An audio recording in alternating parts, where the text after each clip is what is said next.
Et Eh oui. dites-moi, bah, c'était des bonnes rencontres, mais dites-moi, est-ce que vous aviez justement, en parlant de rencontres, est-ce que vous aviez une sorte de mentor dans le milieu? Quelqu'un qui vous a appris le métier? Euh, oui, oui, j'ai eu un des patrons de l'OAS, d'accord. Ouais. C'est pour ça, j'essaie de comparer Scarface à cette époque. C'était exactement ça. C'était un peu la débandade en Algérie, évidemment. Et comme c'était la débandade à Cuba aussi par rapport à Scarface. Et donc, j'ai fait connaissance avec des mecs de l'OAS. C'était des tueurs, des mecs sans foi ni loi, mais des mecs avec un code d'honneur quand même. Et c'est des gens avec qui j'ai fait de très grandes affaires. Certains, c'est un peu eux aussi qui m'ont fait entrer dans le sac, parce que bon, l'OAS, à 80%, c'était eux. Hein. Le sac, c'était à 80% des mecs d'Algérie. Avec des mecs dangereux, méchants, mais droits et corrects, voilà. Et donc, c'est eux. Mais pour moi, ça a été de très bonnes rencontres. Parce que je ne regrette pas les 18 années que j'ai fait de prison. Je m'en fous, je les ai faites. Bon, c'est pas grave, je les ai faites. Et bien en plus. Alors, bon. Et je dois dire que moi, au moins, j'ai eu la vie que j'ai voulu. Comme on dit dans la chanson, I did it my way. C'est vrai. Voilà, Mais on peut pas c'est être un tout. mauvais bougre lorsqu'on a été au sac. Voilà, on peut pas être un mauvais On bougre peut, lorsqu'on a été au sac. Le sac, c'est quand même un service d'action civique. C'était un peu le bras armé des gaullistes. C'est voilà. Monsieur Pasqua qui a créé ça. Ça a été dissous après par Mitterrand. Donc en fait, vous étiez en plus, vous êtes un type de droite en plus. Entre nous, dites-le. Qui? Vous êtes un type de droite. Oui, je pense, oui, oui, oui, oui, il n'y a pas photo. Les socialistes, moi, ils me débectent. Ah, ils me débectent. C'est eux qui ont fait rentrer toute la merde en France. Tous les problèmes qu'on a aujourd'hui, moi, je leur mets sur le dos. Ah oui. Je suis pas extrême droite, mais on n'est pas loin. Je Voilà. flirte. Ah, voilà. Je suis très nationaliste. Je suis pas raciste du tout. Hein. Attention, il y a des gens très bien dans tous les pays du monde. Il y a chez les Arabes en particulier, les Berbères. Moi, j'adore ces gens-là. Ils ont un mode de vie que j'adore, que j'apprécie. Les musulmans, je les apprécie. J'aime pas les islamistes fanatiques, les salafistes. Mais je pense que même Le Pen, il doit penser un peu comme moi, hein, parce que Mais d'ailleurs, est-ce il qu'on m'a aime de moins en félicité. moins la France? Est-ce que vous trouvez qu'on aime de moins en moins la France? Ah, mais c'est pas que je trouve, c'est que j'en suis sûr et certain. Je vois ça tous les jours et moi en particulier, je peux plus saquer ce pays parce qu'on est très, très, très mal dirigé. On n'a pas les gouvernants. Bon, alors on dit qu'on a normalement la police et les gouvernants qu'on mérite.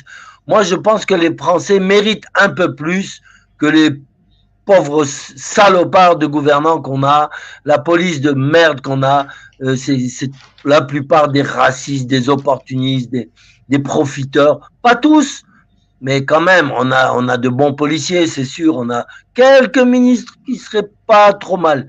Mais pour le reste, on est très mal gouverné et c'est normal que les gens commencent à détester la France. Moi, il y en a plein qui me disent, je vais me casser au Canada ou ailleurs parce que on peut plus vivre dans ce pays. On peut Est-ce plus, qu'ils on détestent la étouffe. France? Est-ce qu'ils détestent la France ou le gouvernement français?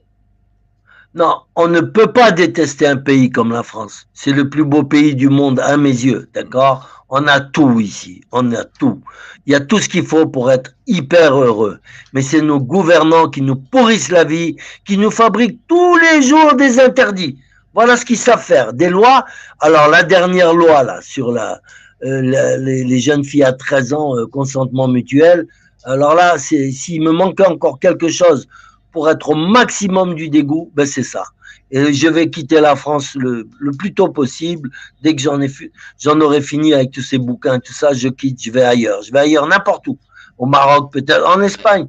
Mais je ne peux plus supporter ces salopards de sénateurs et de législateurs de merde, là, qui sont, euh, qui protègent les pédophiles avec leur loi là, mais c'est une loi scélérate qu'ils viennent de faire là, de proclamer. C'est honteux pour un pays. On sait très bien que la France est le premier pédophile du monde. On le sait.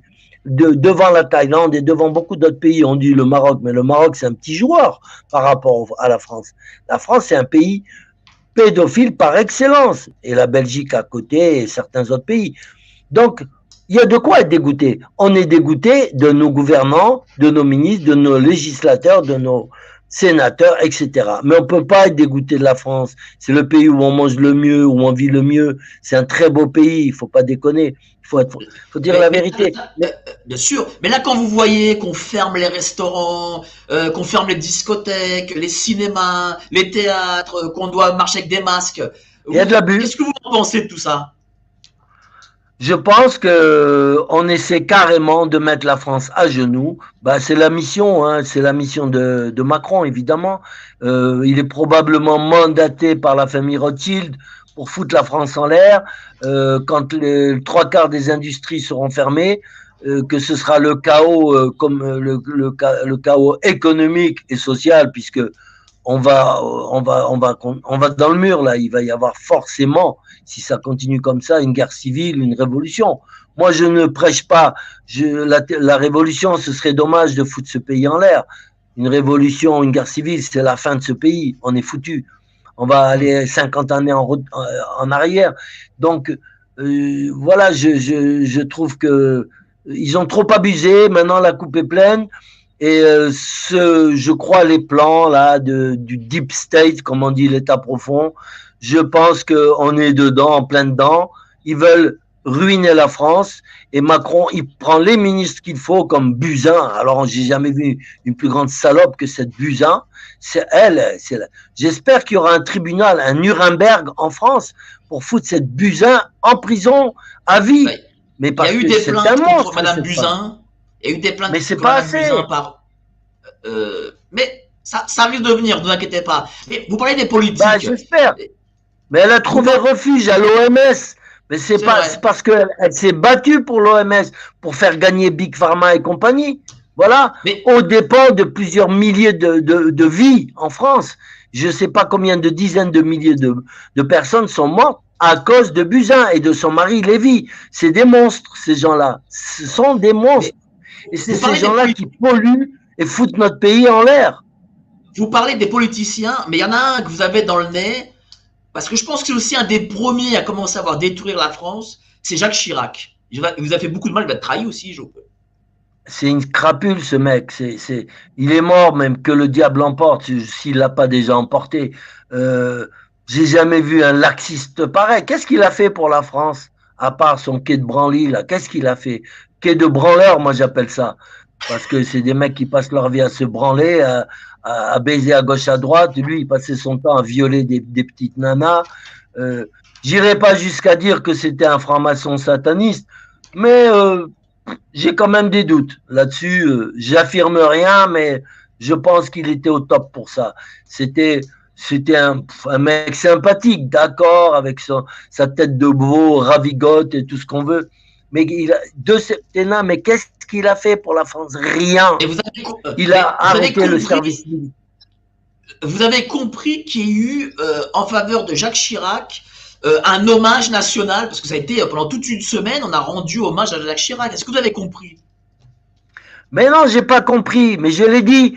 Alors, c'est comme pour Johnny. Ah, c'est un héros. Mais héros de quoi? Oh, Johnny, il voulait même pas payer d'impôts en France. Ça, c'est un héros?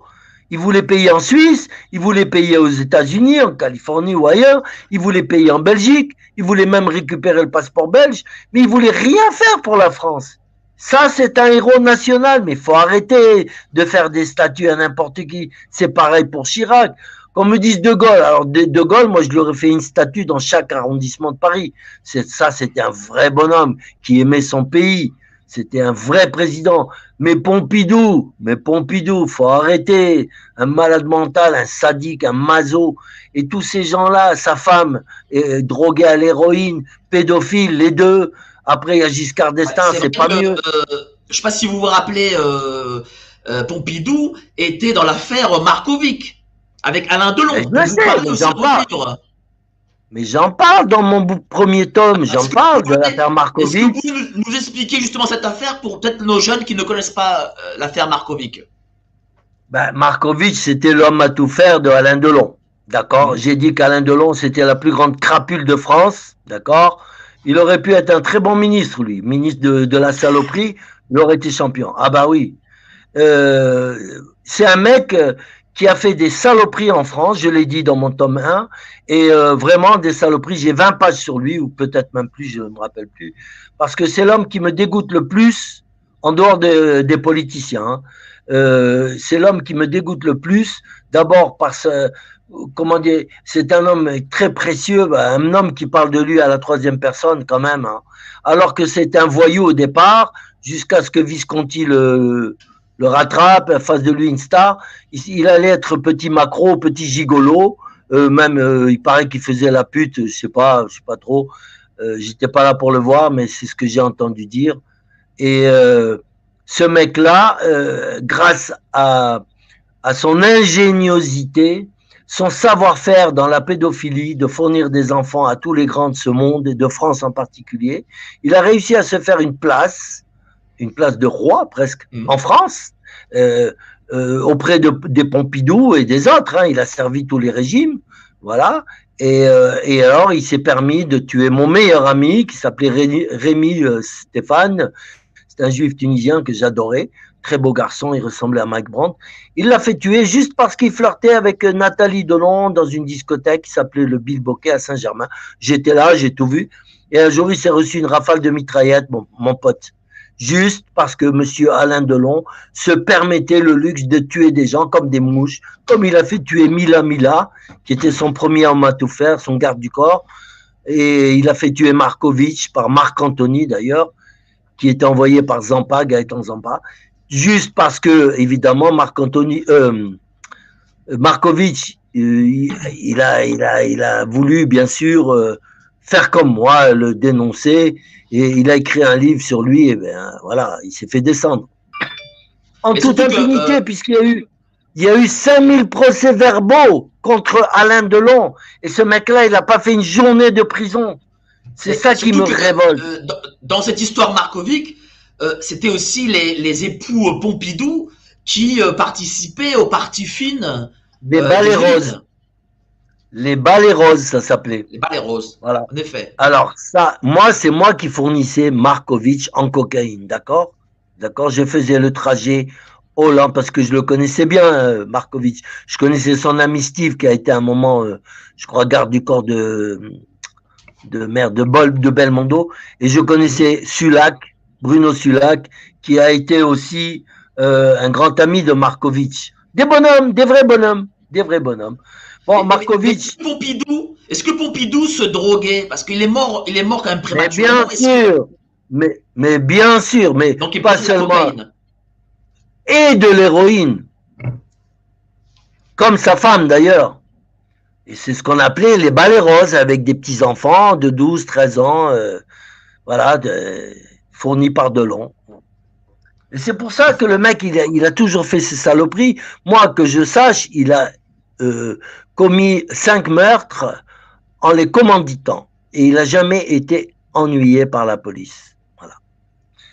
Donc, on se pose des questions. Je trouve que c'était une vraie mafia, tous ces gens-là, c'est une vraie mafia. Ça continue d'après ce que je comprends, il y a une accointance entre le show business et le milieu politique qui vraiment, visiblement, les deux flirtaient ensemble.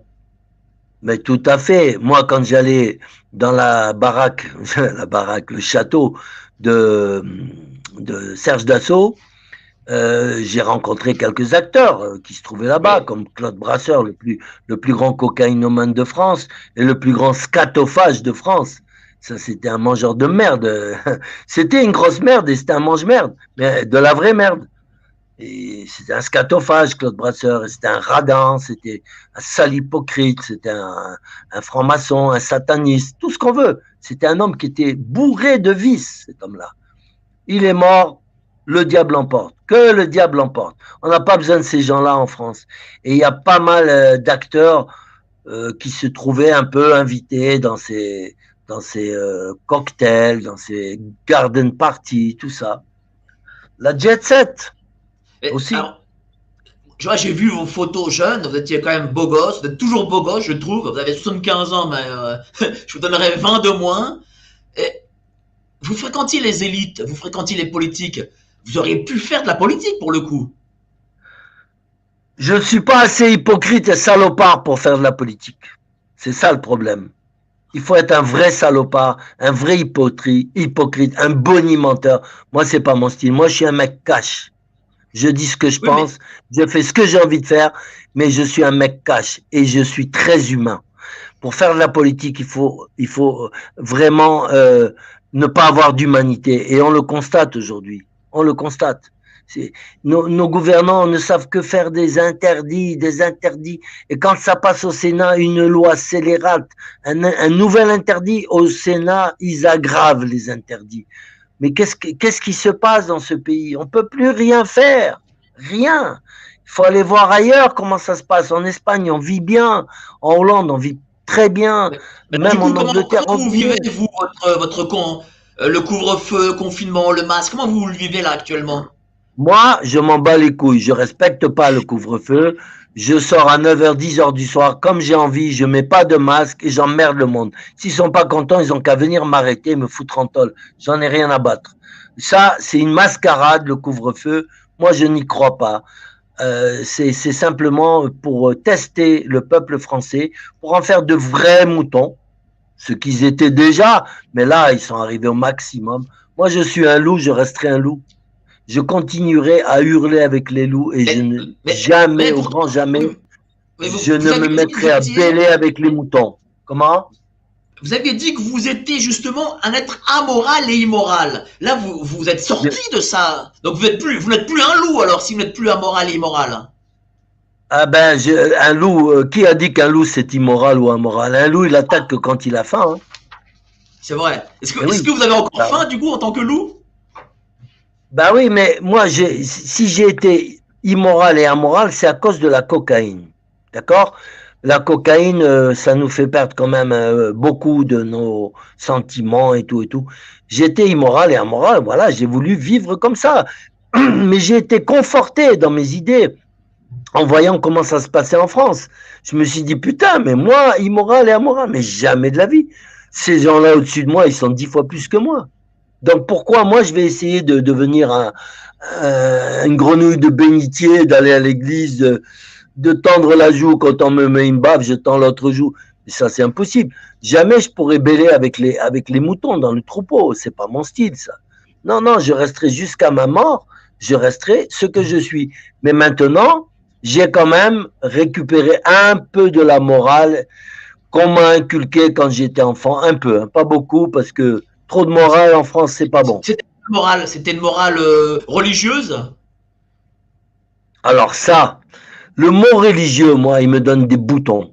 D'accord? C'est pas pour rien que j'ai écrit dans mon tome 2, j'ai mis au moins 15 pages sur le Vatican, ces fameux serviteurs de Dieu qui ont en leur possession, le Vatican, 60 000 tonnes d'or dans leur cave. D'où il sort cet or? Ils l'ont pris aux pauvres. C'est de l'escroquerie morale et mentale qu'ils ont fait depuis depuis que le Vatican existe, c'est-à-dire depuis le 1er siècle. Ce sont tous des crapules, ils se sont servis. On le voit bien dans beaucoup de films, on relate un peu. On voit bien que les serviteurs de Dieu, ce sont pratiquement tous des grands pédophiles. Et le pape, il ferme les yeux parce qu'il en est probablement un lui aussi. J'ai dit que le pape était un grand cocaïnomane. D'accord, je l'ai dit et redit. J'ai dit que le pape était le diable en personne, avec une couverture humaine. C'est le diable en personne. Et Macron est son adjoint. Donc, moi, les serviteurs de Dieu, franchement, si je peux leur chier dessus, leur pisser dessus, leur cracher dessus, je passerai mes journées à le faire. Ce sont des crapules immondes, tous. Alors, il n'y en a pas un de bien. Le Vatican est infesté. Il est colonisé par l'Opus Dei, c'est-à-dire les fondamentalistes chrétiens, les méchants, ceux qui se flagellent, c'est des pédophiles, alors, et des Illuminati. Ils occupent le Vatican à 100%, c'est fini. Les Illuminati, donc les Templiers, donc les francs-maçons. Et le Vatican, ben, il est en destruction totale. Il est en train de se casser la gueule. Voilà. Et alors, je pense revenir... que... Oui. Je voulais revenir à votre vie de trafiquant. Est-ce que vous travaillez seul. J'ai l'impression que vous travaillez seul et pas dans des, comment dire, dans des organisations hiérarchisées, comme on peut voir un Non, peu. non. Ça m'intéresse pas tout ça, ça m'intéresse pas. Et si, par exemple, on m'a parlé de wanted pédo, mais moi je sais de sources sûres que certaines personnes se servent de wanted pédo justement pour se faire des petits garçons, d'accord? Parce qu'ils disent, ah mais nous on est là pour les aider, venez les petits enfants, venez, on va vous mettre dans des endroits où vous serez en sécurité. Et vous avez vu ce qui s'est passé même en Allemagne, hein, bah, on n'est pas loin, avec un couvent de religieuses qui vendaient des petits-enfants aux grands de ce pays. Vous vous rendez compte? Des couvents, des religieuses. Mais où va-t-on? Mais c'est infernal ce qui se passe. On dirait que la pédophilie, c'est quelque chose de tout à fait normal en France. Mais bon, maintenant, il y a Jacques Lang, l'autre jour, il n'y a pas longtemps, il a fait une petite interview et comme il a vu ce que j'ai écrit sur lui, il a quand même reconnu que j'avais pas tout à fait tort. Oh, mais il a dit oui, je sais, on parle de moi, on m'insulte et tout. Mais c'est vrai, je reconnais que j'ai fait des conneries. Mais c'était des conneries de jeunesse. Mais moi, mes conneries de jeunesse, elles se sont terminées dans les prisons espagnoles, hollandaises, françaises. Lui, il n'est jamais allé en prison. Pourtant, il a tué un petit mec, un petit garçon qu'on a retrouvé dans un seau, mort, dans un seau de merde, sodomisé, plein de sperme. Voilà. Et ben, c'est une connerie de jeunesse. Il y a une chose que j'ai remarqué, c'est que vous n'avez pas fourni de drogue aux socialistes. Vous n'avez pas très si, malheureusement, chez Mitterrand. Si, malheureusement. Il me semble que Jean Edernalier était un peu socialiste quand même, non? Non, pas trop. Lui, il était plutôt anti-socialiste. Il était anti-mitterrandiste. Mais bon, c'est pas moi qui l'ai fourni directement, qui ai fourni Jacques Lang, mais j'avais des revendeurs. Donc, et comme Jacques Lang est juif, j'avais un revendeur qui s'appelait Eli Malka, qui était allé avec moi en prison, et c'est lui qui fournissait Jacques Lang et beaucoup d'autres, hein, Cohn-Bendit, tous ces gens-là, ils prenaient tous de la cocaïne.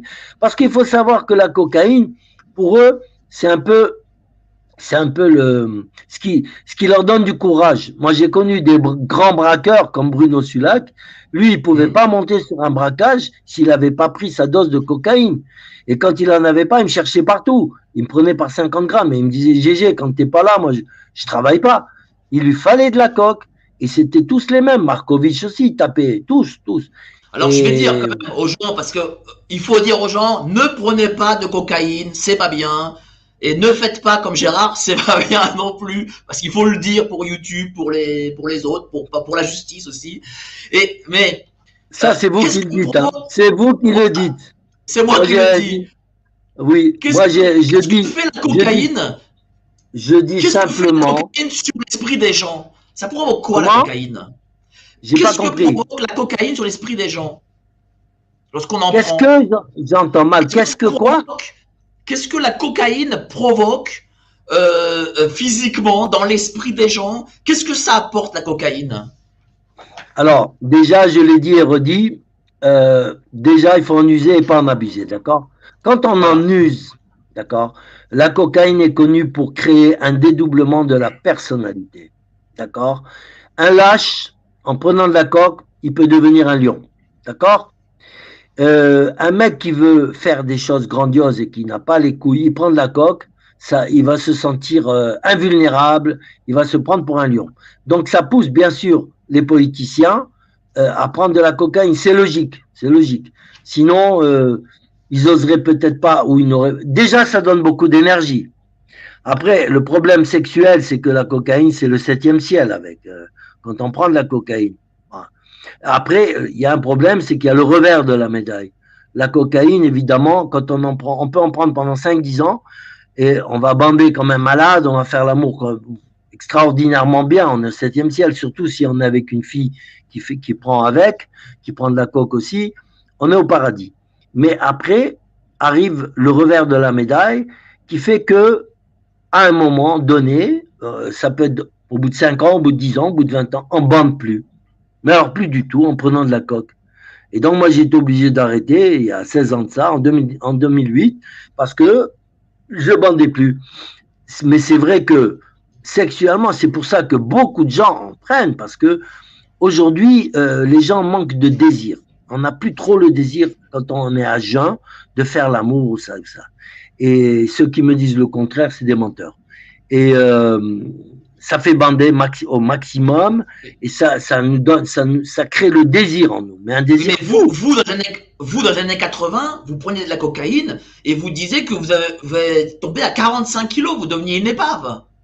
Donc c'est ça aussi la cocaïne. Ah, bah là j'ai pris un dérivé de la cocaïne, c'est plus pareil. Et je l'ai dit aussi dans mon tome 1, j'ai Ah, dit, la cocaïne c'est comme l'uranium. Avec l'uranium, on peut faire de l'électricité, donc du Pacifique, mais on peut faire aussi des bombes atomiques. On est d'accord? La cocaïne c'est pareil. Si on la prend telle que, en la sniffant, je ne vais pas faire l'apologie de la cocaïne. Bon, les gens de toute façon, ils s'en foutent. Ils sont assez adultes pour savoir ce qu'ils font, où ils mettent leur nez. D'accord? Mais si la cocaïne, si on prend un dérivé, c'est-à-dire qu'on peut faire du crack avec. On peut pas, on fait du crack.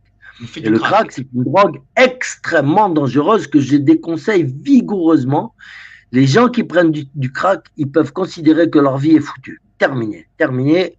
Terminus, on descend. C'est terminé. Il n'y a plus rien à faire. Le mec qui est dans le crack, il est foutu. Sa vie est foutue. Il va, il va aller sucer des bites, il va aller se faire enculer, ou Mais les vous en avez nanas, elles vont consommé se vous aussi, je vendre. crois, du crack. Oui, mais j'avais les moyens, parce que c'était 20 grammes par jour, avec des gonzesses. Mais j'avais les moyens, d'accord? Et heureusement que la police hollandaise m'a arrêté, je les ai félicités, je les ai remerciés. Je suis un bon sportif, moi. D'accord? J'ai écrit à mon juge d'instruction hollandais à Amsterdam. J'ai dit, écoutez, les policiers qui m'ont arrêté, je vous serai reconnaissant de leur transmettre tous mes remerciements. Ils m'ont sauvé la vie. D'accord? J'ai fait 18 mois de prison là, cette fois-là. Et croyez-moi que quand je suis sorti de là, j'étais tout neuf. Donc, voilà, j'étais plus sous le joug de la cocaïne, enfin du crack. Et c'était à moi de décider ce que je voulais faire de ma vie. J'ai C'est quoi repris Oui, allez, la allez-y. cocaïne en la sniffant, j'ai repris la cocaïne, mais plus jamais de crack. Voilà. Maintenant, pour vous dire, c'est nocif, c'est pas nocif, c'est aux gens d'en décider. Moi, j'ai 75 ans, d'accord? Je suis en parfaite santé, je n'ai jamais eu la moindre maladie de ma vie, à part un diabète de type 2, parce que je mangeais trop de chocolat, trop de gâteaux, trop de bonbons, c'est tout. Je n'ai jamais eu la moindre, je ne sais pas ce que c'est qu'un lit d'hôpital. Même mon médecin, je le vois une fois par an pour faire un check-up et c'est tout. Jamais. Alors, on peut me dire ce qu'on veut. Il m'est arrivé de sniffer jusqu'à 7 grammes de cocaïne par jour. Mais elle était pure. 7 Et grammes par donc, jour. oui, C'est ça m'est énorme. arrivé. Oui. Pas tous les jours, mais je suis allé jusqu'à 7 grammes. Alors après, j'ai constaté qu'il n'y avait pas d'overdose de cocaïne parce que la cocaïne est très bien gérée par le corps humain. Quand on en prend trop, elle ressort par le nez, par les oreilles, par les yeux, partout. On la crache, on la recrache aussitôt. Quand on a atteint Mais alors le seuil maximum. pourquoi par exemple des Jean-Luc Delarue ont-ils eu ou des cancers de l'estomac? Parce que lui, il est un Alors, cocaïnomane aussi. ben lui, mais Bernard Tapie aussi, c'en est un grand. Donc, Bernard Alors Tapie, pourquoi ces gens-là c'est moi ont qui. cancer de l'estomac? Ben alors, je vous explique. Allez-y. Ces gens-là, avant de me connaître, déjà, ils prenaient de la cocaïne, d'accord?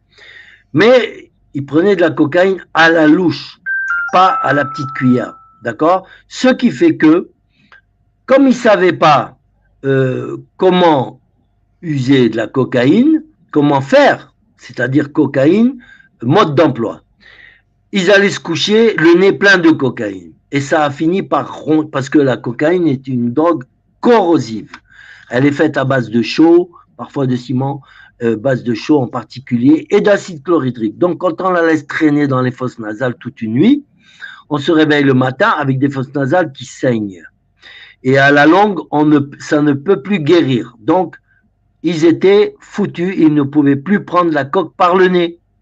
Et donc, soit c'était par injection, d'accord, soit en train de se mettre des boulettes de cocaïne dans le cul, c'est encore une autre possibilité, mais il y avait le truc de la sarbacane, c'est-à-dire de se souffler une boulette de coke dans la gorge.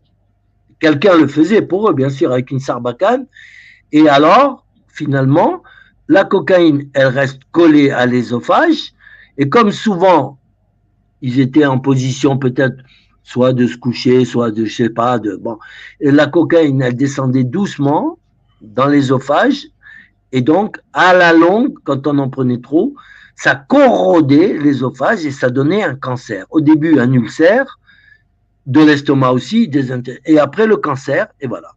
Et moi, Jean-Luc Delarue, je lui ai dit, écoute-moi, tu ferais mieux de te mettre la coque dans le cul et où à la limite, tu te piques plutôt que de faire ça parce que tu vas te choper un cancer. Mais il ne m'a pas écouté. Bernard Tapie, je pense que c'est ce qui lui est arrivé. Il a eu les 3 cancers qu'il ne fallait pas. Je reprécise, les 3 cancers, oui. Estomac, œsophage et côlon, je crois ça. Oui, le côlon, tout ce qui est digestif, la cocaïne passe par là, elle corrode à la longue. Voilà. C'est bon, ça le problème. Je redis, il ne faut pas consommer de cocaïne, surtout pas, et ne faites pas comme Gérard, ne consommez pas de cocaïne, ni de crack, ni rien du tout. Ni même de cigarettes et d'alcool, et voilà, quoi. Je préfère quand même le redire. Mais j'ai remarqué une chose dans votre histoire, c'est que c'est les femmes qui vous ont fait tomber. C'est pas, enfin, je veux dire, vous n'avez pas été, vous n'avez pas été, comment dire, négligent, mais les femmes, elles, ont fait que vous étiez tombé à chaque fois. Exactement. Pourquoi cet amour des femmes et pourquoi les femmes vous ont trahi au bout du compte? Déjà en 86, alors bon, ça c'était une femme policier, bon, elle m'a eu, elle a été plus maligne que moi, elle m'a eu. Les flics l'avaient déguisée en Jane Fonda, et comme moi j'étais un fanatique de Jane Fonda, quand je l'ai vue, j'ai craqué et tout, je l'ai emmenée chez moi, il y avait des sacs de cocaïne, elle a tout vu, et tout ça, elle m'a balancé. Bon, elle était flic, elle a fait son métier. Par contre, j'ai été trahi par 2 salopes, mais bientôt on va connaître, en particulier le mannequin, on va connaître son nom très bientôt, et il y aura encore une autre salope. Dites-le ce soir, le nom du mannequin. Ah non, j'ai fait une vidéo spécialement pour ça, et ce sera sur abonnement, et il faudra payer pour ça. Voilà. Il n'y a pas de raison que moi je prenne des risques d'abord de plainte, parce que ce mannequin, elle a les moyens de porter plainte, de prendre les meilleurs avocats du monde, mais ça, je m'en bats les coucougnettes, une fois de plus, mais je risque ma peau, et j'ai failli passer là 3 fois déjà, on m'a tendu des pièges, je sais qu'il y en a 2 qui viennent d'elle, et un autre qui viendrait probablement d'Alain Delon.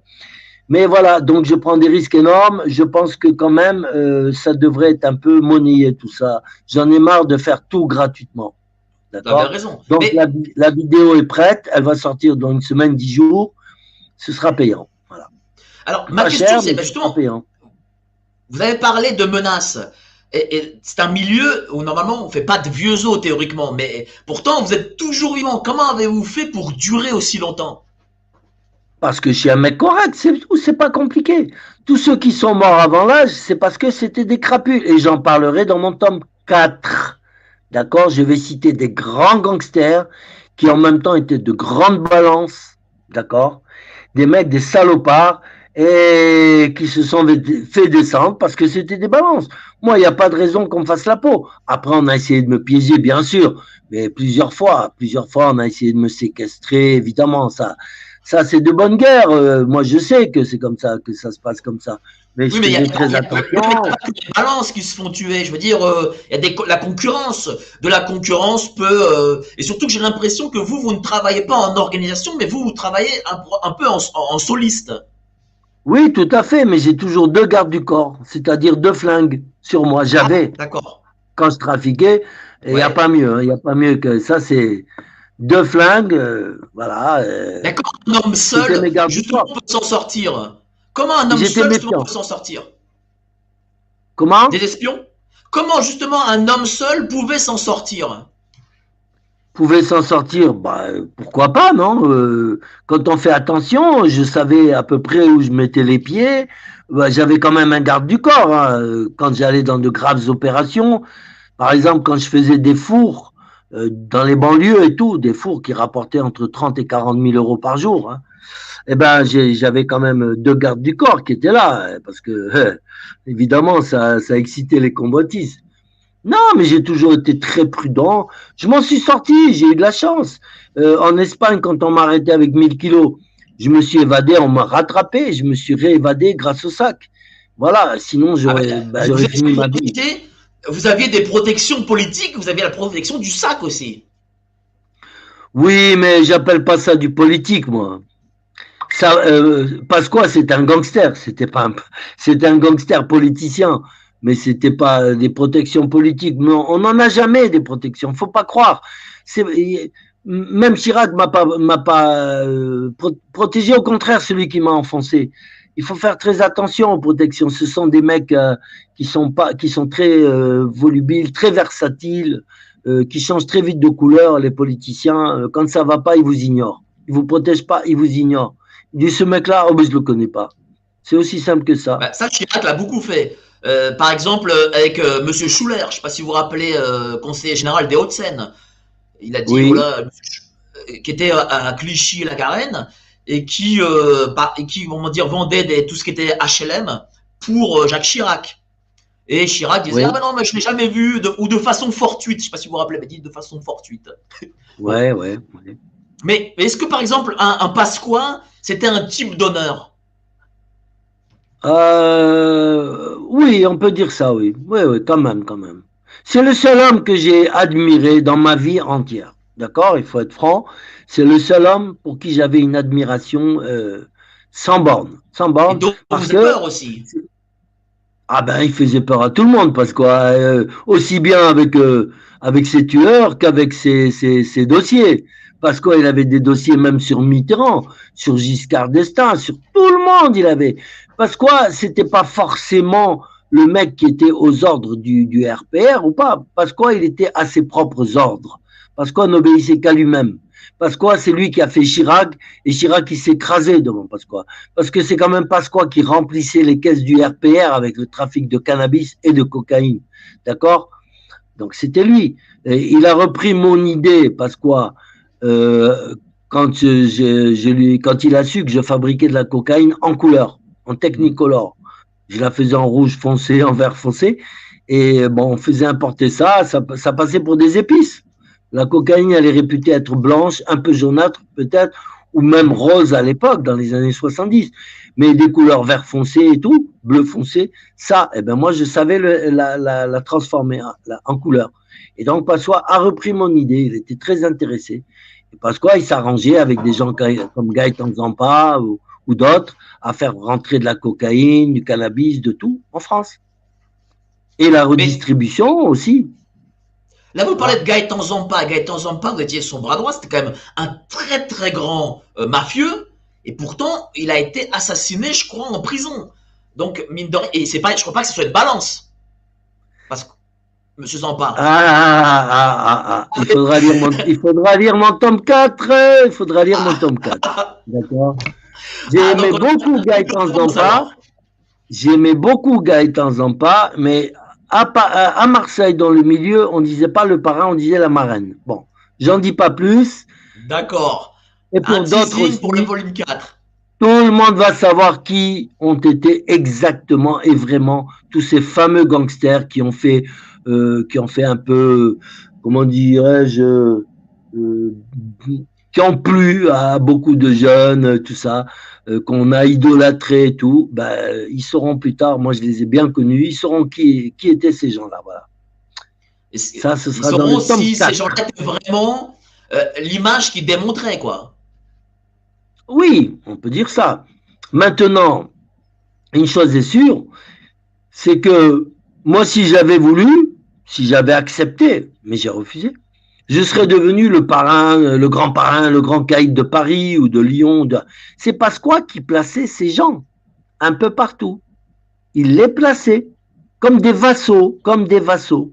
C'était le roi, l'empereur, il plaçait des gens comme Gaëtan Zampa. D'accord? Gaëtan Zampa était le sous-fifre de Pasqua. Il était placé et il avait toute impunité. La preuve, c'est que Gaëtan Zampa n'est jamais allé en prison, sauf à la fin, parce qu'on voulait se débarrasser de lui. Mais de, pendant des dizaines d'années, il n'a jamais été inquiété par la police. Ça veut dire ce que ça veut dire. Beaucoup d'autres, dont je citerai les noms plus tard. Voilà, Alors, c'est un pays pourri. vous avez dit, si j'avais voulu être parrain, est-ce Donc, du coup, vous auriez pu être le grand parrain. Pourquoi n'avez-vous pas voulu être justement ce grand parrain? Parce que ça ne m'intéressait pas. J'ai pas envie de balancer, j'ai pas envie d'être le pion de Pasqua, c'est tout. J'ai été assez comme ça avec le sac. Moi, ça ne m'intéressait pas, moi, de devenir un grand parrain. Pourquoi faire? Pourquoi faire? Vous croyez que c'est une vie, ça? Mais, plus, Mais vous mais croyez, peut-être. mais moi, j'ai vécu une vie extraordinaire en liberté avec ma paire de couilles. J'avais pas besoin d'être protégé par Pasqua ou autre pour faire mes conneries, d'accord? J'ai assumé mes conneries. C'est ce qui m'a valu 18 années de prison. Zampa, il a pas fait une année de prison, sauf à la fin, en 83, parce qu'on voulait se débarrasser de lui. Mais pendant tout le temps, lui et beaucoup d'autres n'ont jamais fait une journée de prison, comme Jackie Imbert, Jackie Lemat. Et il a jamais, on l'appelait l'immortel. Ben oui, l'immortel, bien gentil, lui, avec ses chevaux et tout. Jackie Lemat, on en a fait un grand monsieur. C'était un mec, d'accord, mais Jackie Lemat, il n'était pas très net. Hein. Les mecs qui vont pas en prison, pour moi, les voyous qui vont pas en prison, c'est pas normal. Mais je dis bien. Ils sont protégés. Ben oui, évidemment. Parce mais qu'on sait, par exemple, on sait par exemple qu'à la rue Saint-Denis et la rue Blondel, c'était des filles qui travaillaient pour la police beaucoup. Ben justement, j'en ai fait tomber un. C'était le patron, le chef de groupe du quai des Orfèvres qui s'appelait Pomared, monsieur Pomared. Je l'ai fait tomber parce qu'il m'a volé 10 kilos de cocaïne, 300 000 francs et une limousine Mercedes en 86. D'accord? Je l'ai fait tomber. Et les bœufs carottes, après, ils sont tombés dessus. Et une fois qu'ils sont dessus, ils trouvent. Et ils ont trouvé qu'il avait 3 putes à la rue Saint-Denis, et voilà, qu'il était proxénète. Lui qui travaillait pour la brigade des stupes et du proxénétisme. Vous vous rendez compte? Voilà ce que c'est que la France. Je suis pas surpris parce que je suis vraiment pas surpris. Il y a plein de... non, parce que on sait que la police là-dessus, elle est, enfin, on sait tous que ces filles-là sont protégées par, en tout cas à l'époque. Aujourd'hui, je sais pas, mais en tout cas à l'époque, étaient protégées par énormément de policiers. Ça, je suis pas du tout surpris. Alors j'ai une question. On me dit, vous étiez plutôt Francis le Belge ou Zampa? Le Belge avait-il une meilleure mentalité? Ni l'un ni l'autre. J'ai tout dit. Et je parlerai de tous ces gens-là dans le tome 4. Pour l'instant, je ne veux rien dévoiler, mais je dis ni l'un, il n'y en a pas un pour relever l'autre. On est d'accord? Est-ce qu'il y a des gens... Est-ce qu'il y a des gens qui ont remplacé justement aujourd'hui... D'ailleurs, je précise que le Belge est mort à 52 ans, d'accord? Ok? Bon, alors, comme je vous ai dit tout à l'heure, on ne meurt pas comme ça dans le milieu. Il faut vraiment avoir fait quelque chose qui va contre la mentalité des voyous, en principe. Je vais vous dire une chose. Francis le Belge a été assassiné, je crois, à rue d'Artois, dans un PMU rue d'Artois, qui n'existe plus. Et je vais vous dire, vous savez pourquoi je le sais? Parce que j'ai mon coiffeur rue d'Artois. Et donc, voilà. Et donc, vous avez l'ancien, c'est un ancien PMU, bon, qui n'existe plus, qui est devenu un genre de café un peu branchouille. Mais, justement, dites-moi, pourquoi a-t-il été assassiné? Il a balancé sûrement, il était indique, il était quelque chose. Je le dirai dans le tome 4. Mais vous saurez pourquoi, dans le tome 4, pourquoi Francis, le Belge, a été assassiné. Alors moi, j'avais une question. Et pourquoi Zampa a été assassiné aussi? Et pourquoi Zampa a été assassiné aussi? Et Jackie Lemat aussi. Et dites-moi, j'ai une question. Lui, non, ils ont essayé de l'assassiner, mais il s'en est sorti. Il est mort de mort naturelle. D'accord? Mais il n'était pas très net non plus. Bon, bref. Voilà. Alors, j'avais une question aussi. Pourquoi vous n'avez pas fait comme les frères Zemmour? Vous n'êtes pas parti aux États-Unis trafiquer de la cocaïne? Mais moi, j'avais pas besoin des États-Unis. J'avais l'Europe entière pour trafiquer de la cocaïne. Qu'est-ce que je vais aller foutre chez les ricains, moi? Rien à foutre. Je gagnais trop bien ma vie ici. Oui, mais il n'y avait pas un côté je vais traverser l'Atlantique, c'est quand même l'Amérique, j'ai envie de réussir en Amérique, un peu comme un chanteur qui veut réussir en Amérique? Non. Non, moi, j'avais pas besoin de ça. J'étais trop bien en Europe. J'avais tout ce que je voulais. Pourquoi je vais aller en Amérique? Chez des gens que je connais même pas. Et puis en plus, les peines de prison là-bas, c'est le double, triple de la France. Non, non, moi j'étais très bien ici, je vois pas pourquoi je serais allé en Amérique. Pourtant, je parle parfaitement l'anglais, j'aurais très bien pu faire mon trou avec mon physique et mes langues. J'aurais pu faire, ouais, bien sûr, avec mon intelligence et tout, Mais mais non. est-ce que vous n'avez pas manqué un peu d'ambition, peut-être? Parce que peut-être, ouais, vous auriez pu créer un organisme, une heure de, non? Mais se faire choper avec 1000 kilos de cannabis, c'est pas de l'ambition, ça? Hein? J'étais pas ambitieux? 1000 kilos de cannabis en 79 en Espagne? J'étais pas ambitieux. J'avais un yacht, j'avais une Ferrari, j'avais une BMW, j'avais une Mercedes 280 SLC, j'avais une Porsche turbo, tout Hmm. ça. J'étais pas ambitieux. J'avais un yacht. Je me suis fait choper, on m'a tout pris. D'ailleurs, je vais récupérer les articles de journaux bientôt en Espagne. Je vais les mettre sur mon compte Instagram. Mais bien sûr que j'étais ambitieux. Mais en Europe, j'avais pas besoin d'aller aux États-Unis pour aller au bout de mes ambitions. Non, j'ai jamais eu d'ambition de ce côté-là. C'est simple. D'ailleurs, du jour où je me suis fait choper, et d'ailleurs, si vous avez les moyens, vous pouvez vérifier sur Interpol, je suis toujours sur Interpol, 1000 kilos de cannabis. Du jour où je me suis fait choper avec ça, j'étais interdit de séjour aux États-Unis. Voilà. Impossible de rentrer aux États-Unis quand on a un casier judiciaire, trafic de drogue, et notamment quand on est inscrit à Interpol. Voilà, donc même si j'avais eu l'idée ou l'intention d'aller aux États-Unis, c'était pas possible. Voilà, ça, ceci explique cela aussi. Est-ce que la vie que vous avez eue vous a empêché de fonder une famille? Est-ce que vous n'avez pas voulu fonder une famille? Bah, j'ai fondé une famille, j'avais un enfant qui est né en 78 et en 79 je tombe en Espagne, donc j'étais marié, ma femme était très gentille, c'était une Hollandaise. D'ailleurs, j'ai mis quelque part dans mon livre, dans le tome 1, je crois, la photo de ma femme, de mon fils et de ma mère. Et il se trouve que bon, bah, je tombe avec les 1000 kilos. Alors, bien sûr, je prends un avocat. Ma femme appelle l'avocat et lui dit oui, il va prendre 20 ans. 20 ans, c'est le minimum. Donc, elle n'a pas pu attendre. D'accord. Elle ne savait pas que j'allais m'évader. 20 ans. Et bon, quand j'ai pu m'évader la deuxième fois, je rentre en Hollande, je vais dans mon appart. Je la trouve dans le lit avec mon meilleur ami, un black. C'était mon meilleur ami. Elle m'a accueilli avec le sourire, lui aussi d'ailleurs. Il m'a dit, tu vois, je me suis bien occupé de ta femme pendant ton absence. Je l'ai remercié, je lui ai dit, t'es sympa, c'est bien, merci. Bon, Ouais. bah oui, mais j'ai pris mes valises et j'ai traversé la rue, j'avais ma maîtresse qui habitait en face. J'ai posé mes valises chez ma maîtresse et voilà, évoque la galère. Je me suis jamais pris la tête pour ce genre de truc.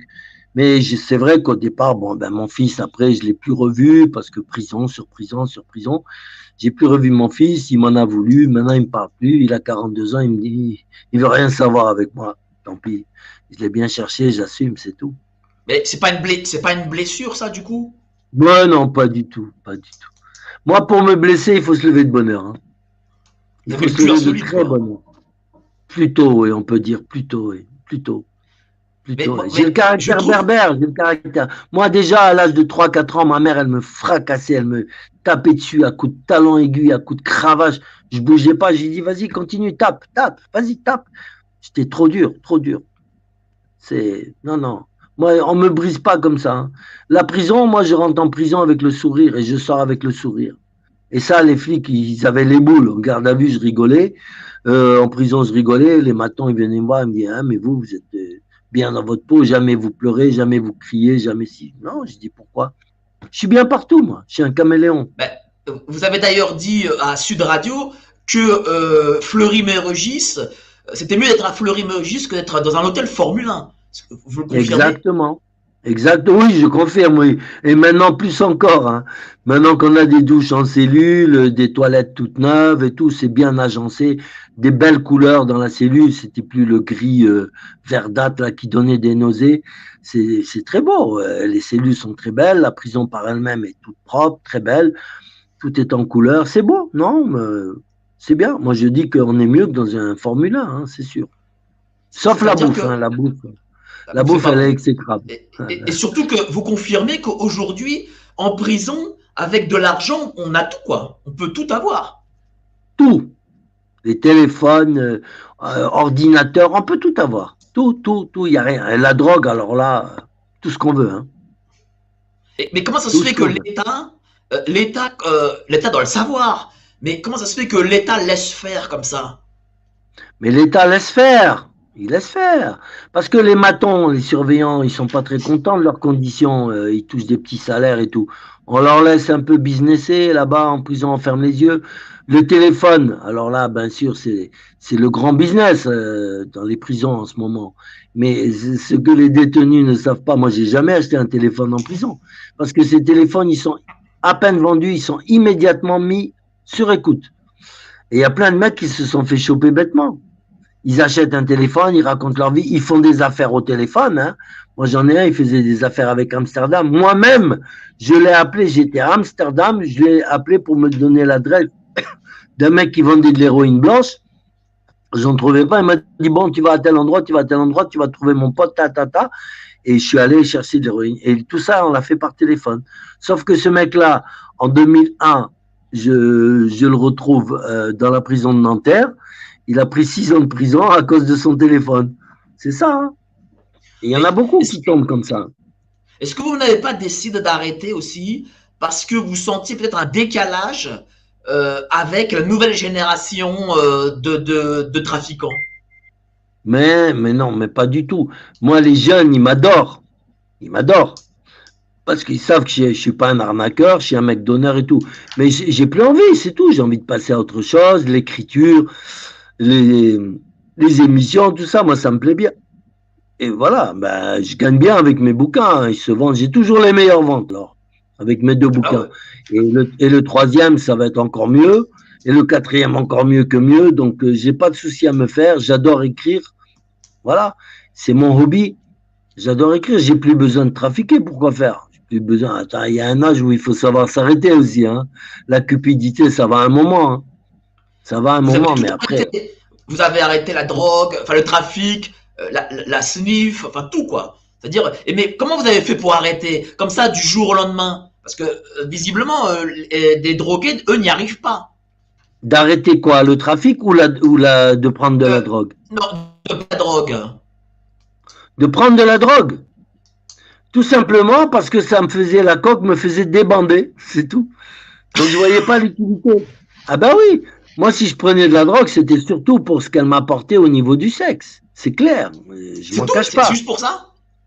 Ah oui, bien sûr. Je voyais plus l'utilité de prendre de la cocaïne. Voilà. Parce que ça me faisait débander. Et puis même, ça ne m'intéressait plus. Il y a un moment, vous savez, quand on mange de l'entrecôte pendant 20 ans, après, il y a un moment, on est dégoûté. Même je suis dégoûté, je ne peux plus manger de foie gras, ni de caviar, ni de langouste, parce que j'en ai tellement bouffé. La viande, j'ai arrêté parce que j'en ai tellement bouffé des entrecôtes qu'aujourd'hui, je ne peux plus avaler une entrecôte. Je ne peux plus. Je suis végétarien. Tout ça me dégoûte. C'est le passé. Voilà, et la cocaïne me dégoûte aussi. Bon, voilà, ça ne me fait pas l'effet escompté, l'effet que je voudrais. Bon, en fait, que moi, je me porte très bien, pure nature. Voilà, l'air frais, les petits oiseaux, c'est ma vie d'aujourd'hui. J'ai plus besoin de toutes ces saloperies de drogue et tout.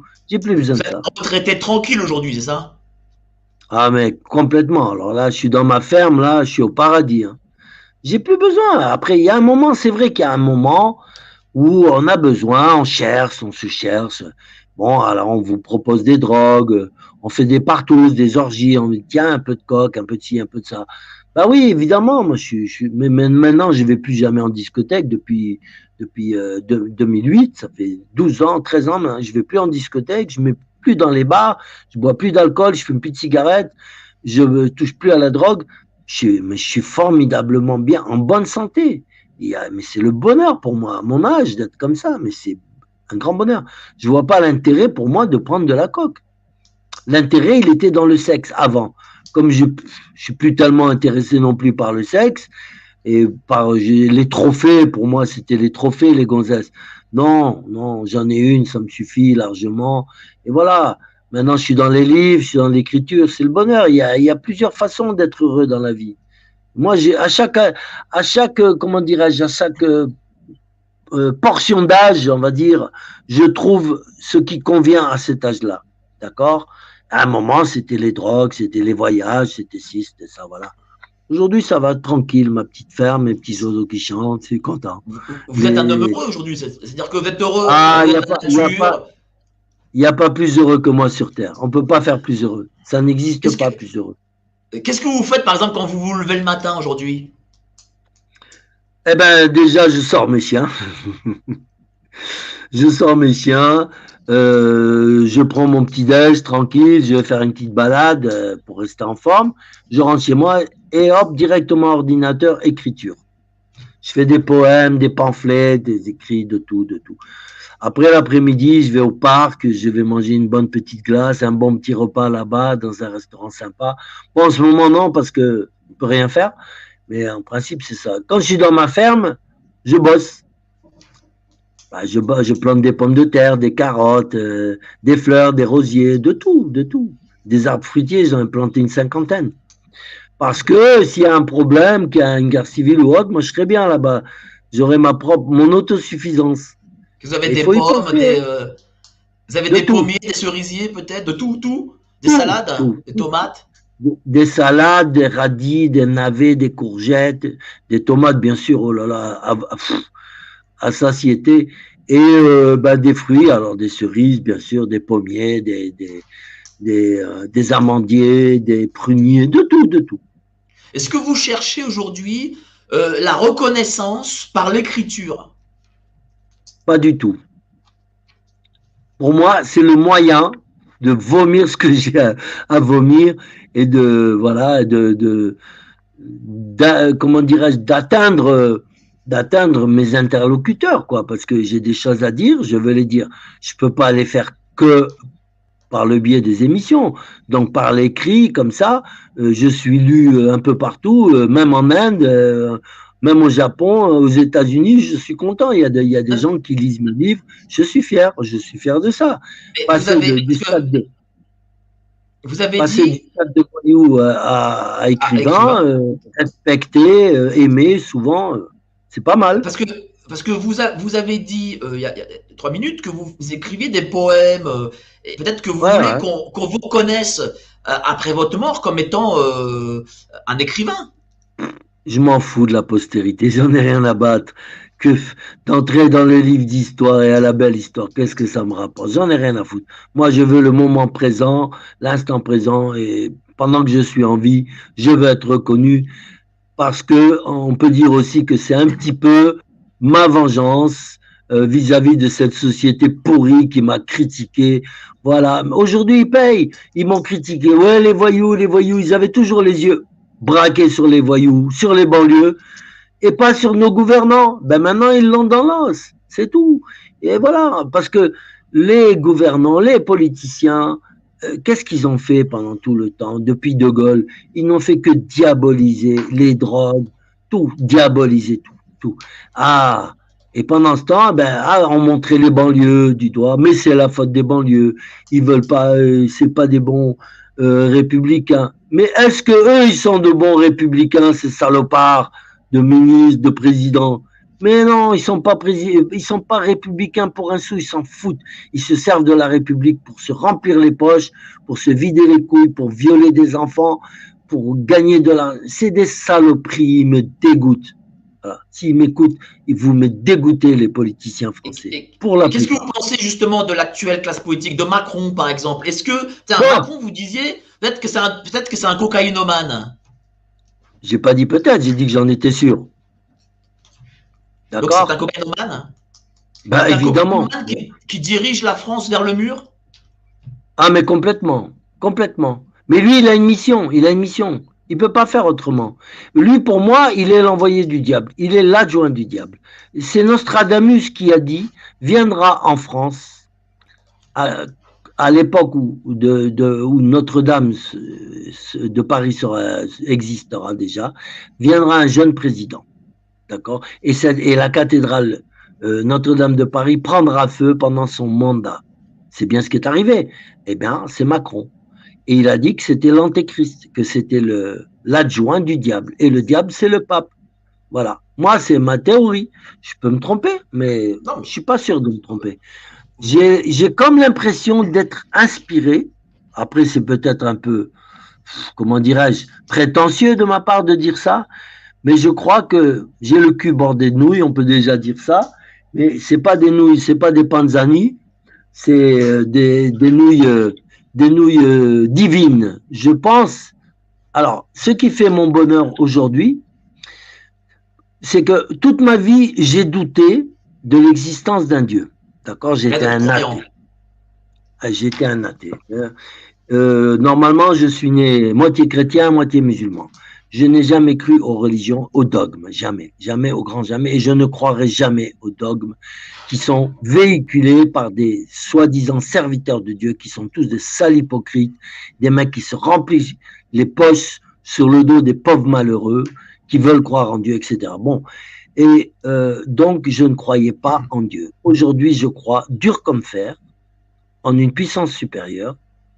On peut l'appeler un Dieu si on veut. Bon, pour moi, c'est une puissance supérieure. Je ne sais pas si c'est un vieux avec une grande barbe blanche, je ne sais pas.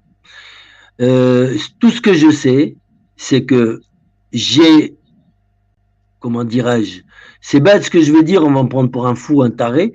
J'ai vu des fantômes, j'ai vu un monde invisible, j'ai pris en photo, je le mettrai dans mon site bientôt. On voit un djinn, donc un démon, on le voit en train de gratter le sol dans ma chambre à coucher, pendant que mon chien lui aboie dessus et lui grogne après. Depuis, je sais qu'il existe un monde invisible, j'en suis persuadé, voilà. J'ai parlé avec ma mère, beaucoup de gens m'ont dit que j'étais médium, c'est possible, je revendique pas ce stade, la médiumnité, mais il y a une fille qui s'appelle Gina, c'est une Madame Soleil qui est formidable. Oui. Elle devine beaucoup de choses. Moi, elle m'a fait les cartes l'autre jour. C'est extraordinaire ce qu'elle me dit. Et elle me dit que je suis un élu de Dieu. Bon, elle a peut-être raison. Elle me dit qu'il y a des forces derrière moi qui m'aident à faire un peu la vérité dans ce monde. C'est possible, mais en tout cas, ce qui est certain, je suis pas Alain Delon, hein. Moi je me prends pas pour un dieu, hein. Je suis pas Alain Delon. En tout cas, ce qui est certain, c'est que vous avez un ange gardien, ça c'est sûr. Parce que c'est sûr, c'est sûr. Ça c'est une certitude. Et qui me prévient, ouais, qui me donne un sixième sens, je l'ai. Voilà, j'ai la télépathie aussi avec certaines personnes, c'est fou. Et je reçois, alors mes livres par exemple, moi, j'ai jamais été, comment dirais-je, écrivain. Je le suis devenu, mais quand j'écris mes bouquins, alors peut-être qu'il y a des gens qui vont en rire, d'autres en pleurer, de rire aussi, mais voilà, je le dis parce que c'est vrai. J'ai l'impression que je fais de l'écriture automatique, qu'on me guide. On me guide de quelque part, on me dit écris ça et ça. Et il m'arrive d'écrire un poème en 10 minutes, et ça vient d'ailleurs. Alors on dit qu'il y a une bibliothèque de l'univers, où on retrouve tous nos anciens écrivains morts, et ils sont là-bas et tout. Peut-être qu'il y en a un ou deux qui m'ont pris en main et qui me guident pour l'écriture, parce que je fais de l'écriture automatique. Et comme mon premier livre, je l'ai fait en vers, alors que moi, je suis pas poétique, pas poète du tout pour un sou, maintenant je le suis devenu. Mais j'ai jamais été poète. Ça me venait tout seul. J'étais en prison en Hollande, j'écrivais des poèmes en français, de folie. Mais je faisais des rimes pas possibles. Quand je les relisais le lendemain, je disais, mais c'est pas moi qui ai écrit ça, c'est pas possible. Eh ben si, c'est moi qui écrivais ça. C'est dingue, hein. Donc après, on croit pas, mais moi je sais que je crois maintenant en une vie après la mort, et je suis donc tranquille. J'attends la mort. Et est-ce que vous croyez, vous parlez de vie après la mort, est-ce que vous croyez en un enfer, en un paradis? Mais l'enfer, il est sur la terre, le paradis aussi. L'enfer, c'est nous qui le faisons. Le paradis aussi, évidemment. Mais est-ce que vous pensez, si demain, voilà, vous mourrez, je vous souhaite le plus tard possible, si demain vous rencontrez la force ou Dieu, qu'est-ce que vous lui direz? Annabelle, attendez, j'appelle ma secrétaire là parce que j'ai ce téléphone qui est en train de se vider, il va falloir que j'utilise l'autre. Ou alors que... Ben, je finis dans 5 minutes. On a 5 minutes. On finit en 5 minutes. Ah bon, d'accord. 5 minutes, voilà. Je vais les tenir. C'est bon. Voilà, dites-moi, si vous décédiez, j'espère, le plus tard possible et que vous rencontriez justement cette force, qu'est-ce que vous lui diriez? Ben, je le remercierai de m'avoir ouvert les yeux sur le tard, mais de ne pas m'avoir abandonné et de m'avoir tendu la main, moi qui l'ai trahi depuis le départ, en, comment dirais-je, en allant du côté du diable. Voilà, j'étais un peu comme Faust, hein, un peu, j'ai vendu mon âme au diable pour un peu de cocaïne, un peu d'argent et quelques putes. Et donc, bah, je le remercierai de ne pas m'avoir abandonné alors que j'étais aux prises avec le diable. Parce que c'est probablement lui qui m'a sorti de là. Voilà. En me montrant beaucoup, beaucoup, beaucoup de choses, de vécu, des fantômes de ci, de là. Et il m'a sauvé la vie, il m'a sauvé la mise. Et je le remercierai pour ça.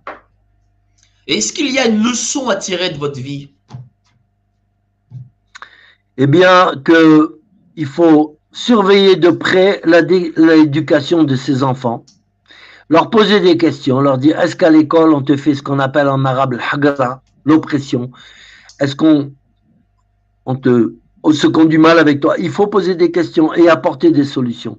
Parce que je dis que l'éducation, elle commence à l'âge de 5 ans et peut-être même avant aujourd'hui en maternelle. Il faut faire attention. Un enfant maltraité, et puis après, il faut faire très attention avec ces pédophiles, parce qu'un pédophile deviendra lui-même, l'enfant qui l'aura violé deviendra lui-même pédophile, d'accord? Et comme un pédophile viole au moins 200 enfants dans sa vie, si ce n'est pas plus, ces 200 vont encore en violer 200 et ça devient exponentiel. Et c'est pour ça que la France est peuplée, et toute l'Europe, de pédophiles. Il y en a partout, partout, partout. Et je conseillerais aux gens qui sont hétéros de pas trop abuser de la cocaïne parce qu'ils risquent de franchir le pas et se retrouver du jour au lendemain dans le camp des homosexuels. Ça pourrait leur déplaire, les hétéros qui se sentent un peu virils et tout. Moi, j'ai failli y passer, je le dis tout de suite, mais ça va. Est-ce que Après, vous avez... j'ai rien contre eux, hein. J'ai rien contre eux, ils font leur vie, je les respecte et tout. Mais moi, je suis un hétéro, et je compte le rester. Après, voilà. Est-ce que vous avez des regrets dans votre vie? Est-ce que vous referiez la même vie? Enfin, est-ce que vous referiez tout pareil? Tout à fait. Je referai tout pareil et en mieux. C'est-à-dire? C'est-à-dire que je prendrai des précautions avec les femmes déjà. Je ne donnerai plus ma confiance à une femme. Et ça va s'arrêter, j'ai plus que 1%. Hein. Bon, ben, je vous remercie. Pas de confiance aux femmes. Voilà, merci beaucoup. À bientôt, si vous voulez faire une émission, à bientôt, une autre émission. C'était sympa avec vous. Avec grand plaisir, on reviendra avec vous. Merci beaucoup. Excellente émission, vraiment, je vous remercie énormément. Passez une très bonne soirée et puis à la prochaine. Salut. À la prochaine. Au revoir.